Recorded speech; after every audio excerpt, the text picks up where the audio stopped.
My name's Michael Hayes. I'm 32. I work in a design firm in Portland, layouts, product packaging, the occasional logo cleanup no one wants to touch. I live alone, cook okay, and read too much about how things used to be. My father was a mechanic. My mother, a librarian. That explains why I know how to take apart a carburetor. And quote Rilke in the same breath. This is the story I've never told anyone. I call it, when I fixed her scooter, she said, "You are not like other men." And then she smiled. It started on a Wednesday, late April. The sky was clear, the breeze light, and I had just come out of my local coffee shop, the one on Hawthorne with the old vinyl records on the walls. I was sipping my burnt Americano and fumbling with my keys when I saw her, crouched next to a bright yellow scooter with one hand on her forehead and the other jiggling a wrench like it was a magic wand. She looked frustrated. But even in that moment, she was breathtaking. Not just pretty, not just charming, alive, you know? I don't usually insert myself into people's business. I'm not the "hey, can I help you?" guy. But something about her, maybe it was the way she muttered "damn it" under her breath with a British accent, made me pause. "You need a hand?"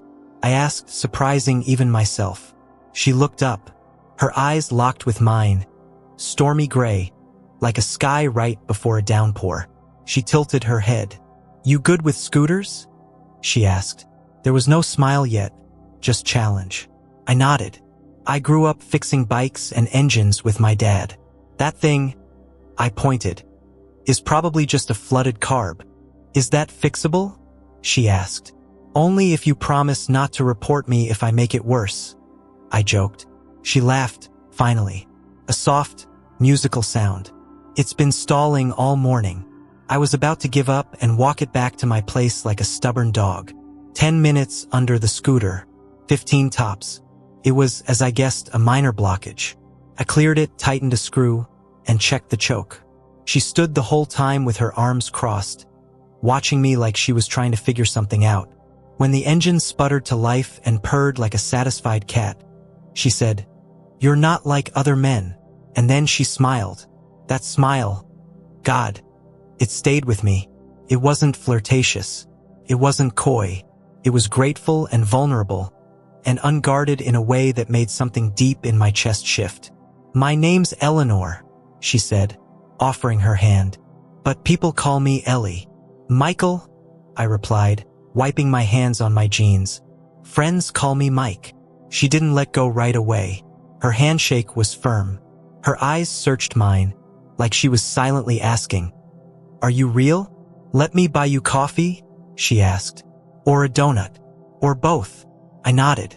Both sounds fair. That day turned into 3 hours of sitting at a corner table, talking about everything.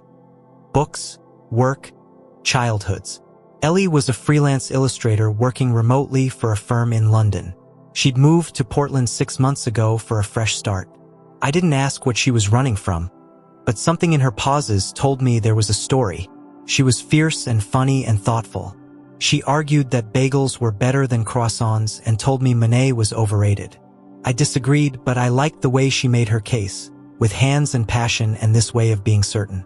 I walked her home, an apartment above a florist's shop, all brick and ivy and whimsy. Before she went in, she hesitated. "You're the first person I've met in months that feels safe," she said, voice lower now. "Not predictable, not boring, but safe." I didn't know what to say, so I just nodded. Then she leaned forward and kissed me on the cheek, soft and fleeting. "Don't disappear, okay?" I didn't plan to. Over the next few weeks, Ellie and I became inseparable. She showed me the world through her sketchbook. Stray dogs in the park, strange old men on benches, children playing in puddles. I showed her how to bake bread from scratch. We argued about fonts. We walked for hours. She called me her calm and I called her my fire. And just when I thought life had finally tilted in my favor, it started unraveling. It began with missed texts. Then she canceled dinner twice in 1 week. When I asked, she said she was just in her head. I tried to be patient, but something felt off. One night, I went to drop off soup at her door when she didn't respond all day. Her lights were on. I knocked gently, No answer. I waited.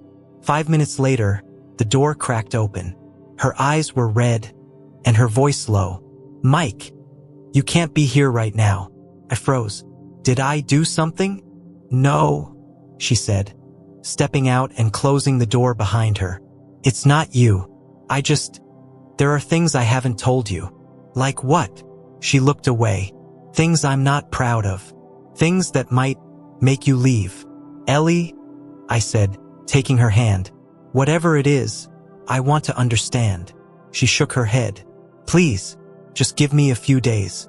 I need to figure out how to say it."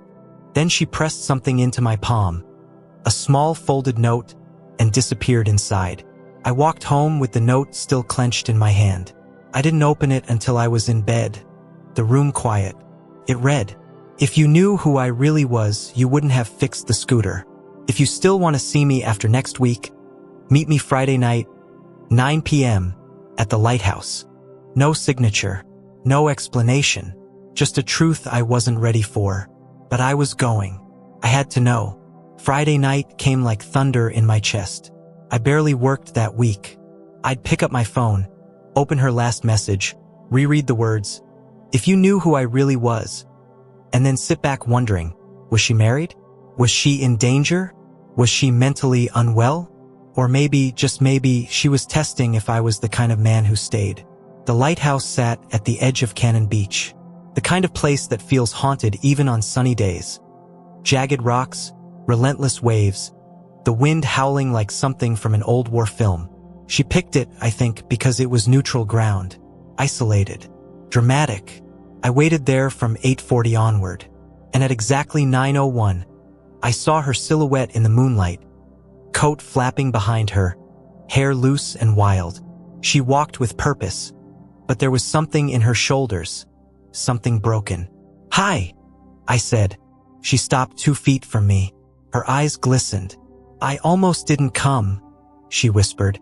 "But I knew if I didn't tell you now, I'd regret it forever." We stood there a while, just the two of us and the crashing sea. Then she said, "I lied to you, Mike, about my name, about why I came here, about who I really am." I waited. "My real name is Eleanor Whitmore. I used to work in corporate law, London. I was engaged to someone powerful, too powerful. When I found out he was involved in illegal land deals and laundering, I confronted him." Her voice trembled. "He said if I went to the police, he'd ruin me, destroy my name. I tried anyway, but the people he knew, they weren't just businessmen. They were connected, dangerous." She looked away, voice fading.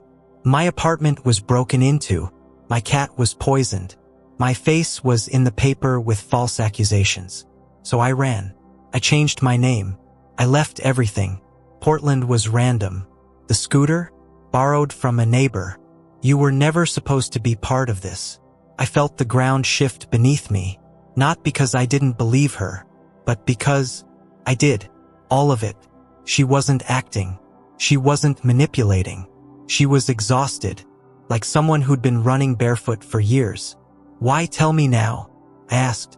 "Because," she said, "I love you, and I couldn't keep lying to the one person who made me feel like myself again."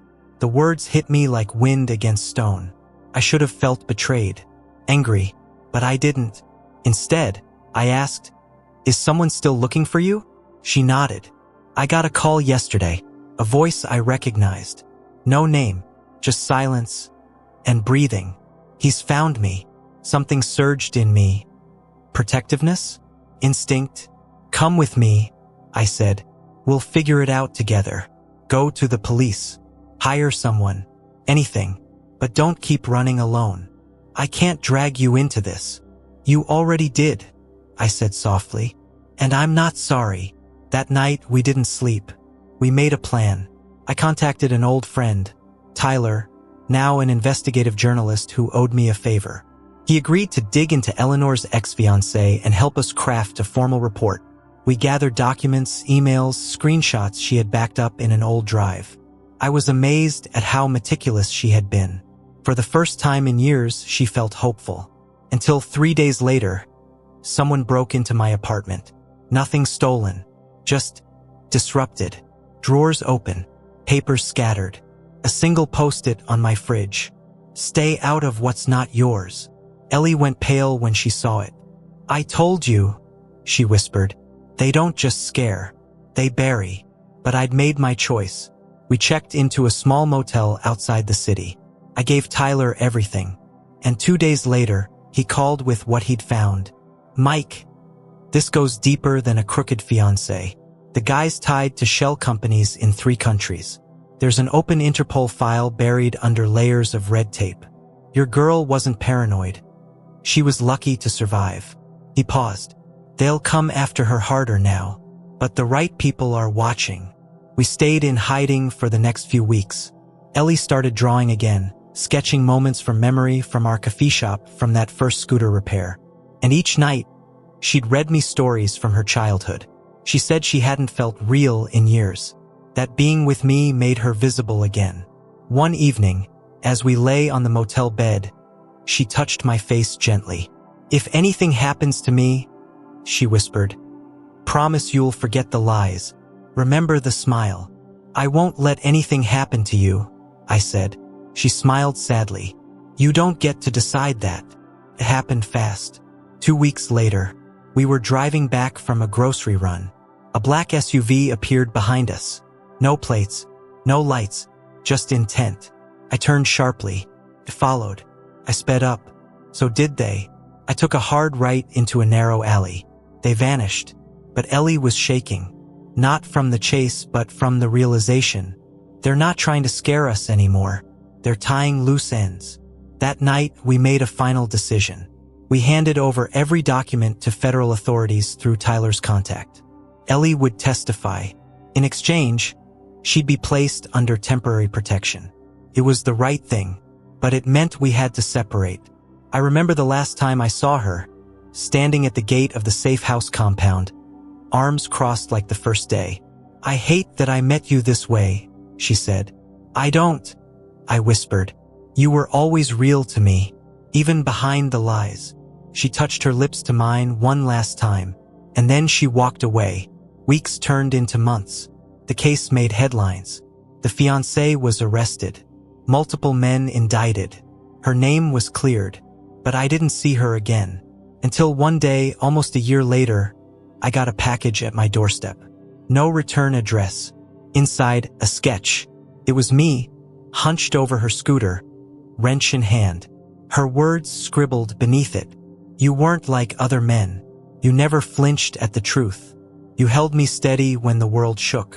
Wherever you are now, know this. I didn't disappear. I just chose peace. And I still smile when I think of you. Love doesn't always end the way movies promise.